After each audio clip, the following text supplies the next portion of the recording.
کیونکہ عباس نے سکینہ سے وعدہ کیا تھا میں تمہارے لیے پانی لینے جا رہا ہوں۔ عزادارو جب حسین و عباس کی لاش پہ پہنچے، ابھی میرے مولا زندہ تھے، عباس کا سر اپنی گود میں رکھا، عباس کا سر حسین نے جیسے اپنی گود میں رکھا، عباس نے اپنا سر زمین پہ رکھ دیا، آنسو بہا کے کہتے مولا مجھے معاف کرنا، میں نے ساری زندگی آپ کی خدمت کی ہے، مجھے اپنے گود میں نہ رکھے، میرا سر مٹی پہ رہنے دے، میری ماں نے مجھے کہا تھا عباس حسین کو کبھی بھائی نہ کہنا،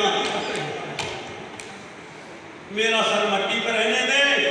عزادارو حسین نے عباس کا سر مٹی پہ رکھا، لیکن پوچھا عباس وجہ کیا ہے؟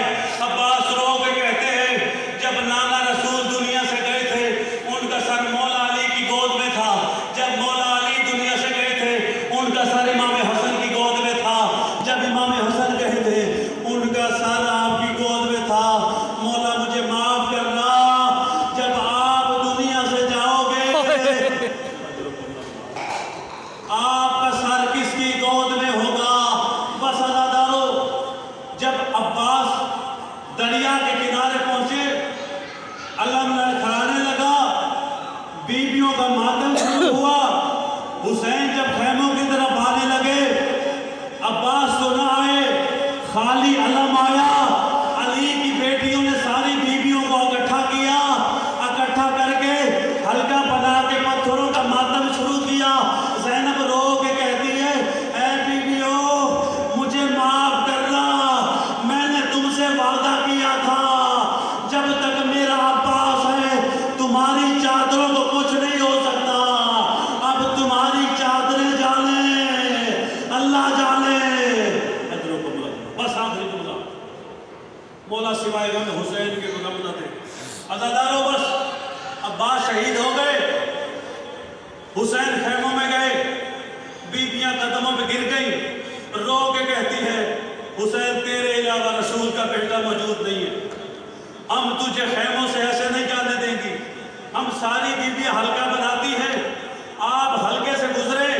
عزادارو ساری بیویوں نے حلقہ بنایا، حسین ذوالجناح پہ سوار ہوئے، پتھروں کا ماتم شروع کیا، حسین خیموں سے ایسے برآمد ہوئے جیسے بھرے گھر سے جنازہ نکلتا ہے، حسین خیموں سے نکلے، میدان میں پہنچے، عزادارو کسی نے گرز مارا، کسی نے پتھر مارے، جس کے پاس کچھ نہ تھا اس نے گرم مٹی اٹھا کے حسین کے زخموں پر پھینکی، عزادارو شہید ہو گئے زہرا کا لال، خیموں کو آگ لگ گئی، ساری بیویوں کو قید کیا گیا، جب لاشوں سے گزارا گیا، جب بیویوں نے اپنے اپنے لاشوں کو دیکھا، لاشوں سے دیکھا، اپنوں کو اونٹوں سے گرا دیا۔ عزادارو ساری بیویوں نے اپنے آپ کو اونٹوں سے گرا دیا، کوئی اپنے بھائی کی لاش پہ ہے، کوئی اپنے بیٹے کی لاش پہ ہے، کوئی کہتی ہے واہ اکبرا، کوئی کہتی ہے واہ عسکرا۔ عزادارو ایک بیوی ہے جو کبھی دائیں دیکھتی ہے کبھی بائیں دیکھتی ہے، ام کلثوم رو کے کہتی ہے بہن زینب آپ دائیں بائیں کیا دیکھتی ہو؟ بی بی رو کے کہتی ہے ہر بیوی اپنے اپنے لاشے پر بیان کر رہی ہے، مجھے بھیا حسین کا لاشا نظر نہیں آ رہا۔ ام کلثوم کہتے زینب وہ جو پتھروں اور تلواروں کا ڈھیر پڑا ہے اس کے پیچھے تیرے بھائی کا لاشا ہے۔ عزادارو ہاتھ پسے گردن پڑے ہوئے تھے، مجھے نہیں پتا کہ علی کی بیٹی زینب نے پتھروں اور تلواروں کو کیسے ہٹایا ہوگا، کتابیں یہی بتاتی ہے جیسے جیسے پتھر ہٹتے گئے زینب کے لباس کا رنگ بدلتا گیا، بھیا کا لاشا سامنے آیا، سر تو تھا نہیں، رو کے کہتی ہے حل انت الحسین اخی، کیا تو میرا بھائی حسین ہے؟ لاش سے آواز نہیں آئی، زینب نے پھر کہا حل انت الحسین اخی، کیا تو میرا بھائی حسین ہے؟ لاش سے آواز نہیں آئی۔ عزادارو اب بی بی نے کیا کیا؟ بی بی نے ماتم کر کے کہا بھیا حسین